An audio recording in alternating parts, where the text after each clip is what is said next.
In the first century of the faith, the life of Yeshua's followers was framed as a covenant walk, an embodied way of fidelity in community. Righteousness meant tzedakah, a way you walked, a yoke you bore together, feeding the poor, guarding rhythms of work and rest, keeping vows, honoring the name. This moral world was narrated, sung, and enacted more than it was defined. It was concrete, communal, and covenantal. When the gospel entered the Greek-speaking world, it encountered a civilization already well-versed in moral philosophy, Plato's ascent to immaterial forms, Aristotle's habit-formed arete and phronēsis, and Stoic discipline toward apatheia and a life according to nature. Christian teachers who wished to commend the faith to this world often presented Christianity as the true philosophy. The result was a gradual redescription of discipleship in terms of reason, nature, essence, passions, and virtues. The center of gravity began to move. Justin Martyr took an early, decisive step. A Platonist convert, Justin announced that whatever truth pagans glimpsed were seeds of the Logos, and that Christ, the Logos made flesh, is the fullness of that light. Christianity, he said, is the only sure and profitable philosophy. Thus, the Hebrew walk could be translated into the language of rational virtue and natural law, an apologetic that reassured Roman elites of Christian reasonableness, even as it tilted the Church's public grammar toward the categories of Greek moral reflection. Clement of Alexandria advanced the synthesis. In the Stromata, he could say that philosophy was given by God to the Greeks as a covenant, a paideia parallel to Torah that tutors toward Christ. Christian maturity is recast as a disciplined knowledge gnosis, marked by reworked Stoic Platonic themes, mastery of the passions, and contemplative knowledge of God. Here, the idiom of covenant faithfulness is translated into a program of virtue formation and interior discipline recognizable across the Mediterranean schools. With Origen, the fusion becomes a pedagogical architecture. On first principles treats Christianity as the highest philosophy and Scripture itself as a three-storied house: literal, history, moral, habit training, and spiritual, the soul's ascent. Walking with God becomes a curriculum of purification, disciplining passions, cleansing intellect, rising to contemplation. The covenant path is now the soul's ascent inside a Platonic pedagogy. The decisive interior turn arrives with Augustine. Having been awakened by the books of the Platonists, Augustine baptizes Neoplatonic insights into a Christ-centered theology of grace. Moral life is analyzed as ordered love, ordo, amoris, and a healed will. Vice as misdirected desire, virtue as loves rightly ordered by grace. Concrete obedience is not abandoned, but its deepest grammar becomes psychological and metaphysical. Intention, will, concupiscence, grace, conceptual tools forged in a Platonizing furnace and poured into a Christian mold. In Confession 7, Augustine himself says he found the word's divinity in Platonists, but not the word made flesh. And in City of God, he ranks Platonists nearest to Christian truth, yet still in need of Christ's mediation. This synthesis became the West's moral common sense for 15 centuries.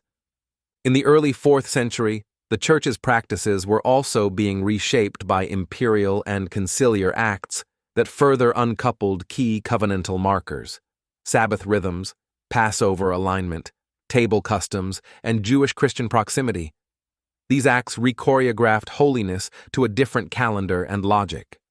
In 313, the Edict of Milan legalized Christian worship, restored confiscated property, and announced broad religious toleration. This ended persecution and granted the Church legal standing, an immense mercy, but it also brought the Church under the imperial gaze and into the empire's legal civic rhythms. Within a decade, Constantine's Sunday legislation, 321, reoriented weekly rest across the empire. Whatever its motives, the law's effect was to normalize civic rest on the sun's day rather than on the covenant's seventh day.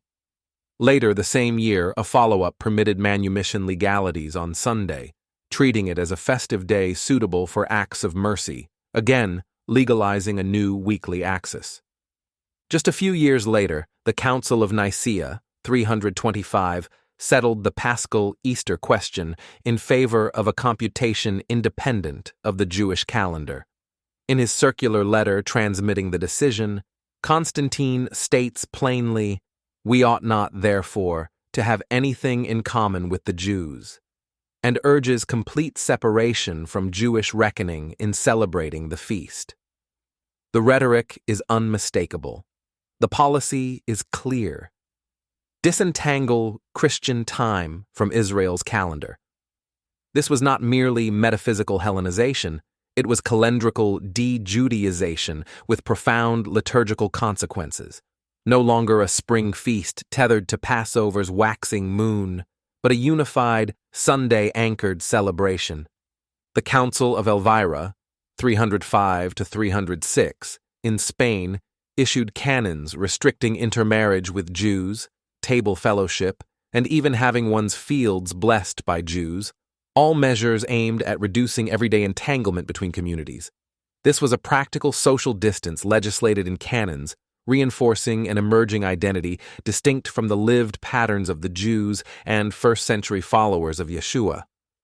The Synod of Laodicea, often dated 363 to 364, drives the separation home liturgically.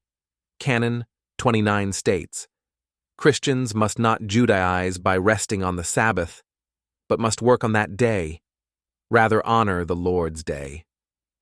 The canon anathematizes those who Judaize. Alongside it, Canon 28 forbids love feasts in churches, curbing a form of communal meal once woven into Christian assembly. Another way the covenantal table was being re-regulated within a Greco-Roman episcopal order. These canons redefined holiness to a weekly cadence and communal texture in explicit non-Jewish terms. Add these strands together and the picture sharpens. The conceptual center of gravity was already moving, from covenant walking to virtue reasoning, from prophetic image to metaphysical category, from communal obedience to interior will. The practical center of gravity now moved as well. Imperial rest shifted to Sunday, Pascha disentangled from Passover, Sabbath rest discouraged and even denounced as Judaizing, love feasts curbed, and social boundaries with Jews stiffened by canon law.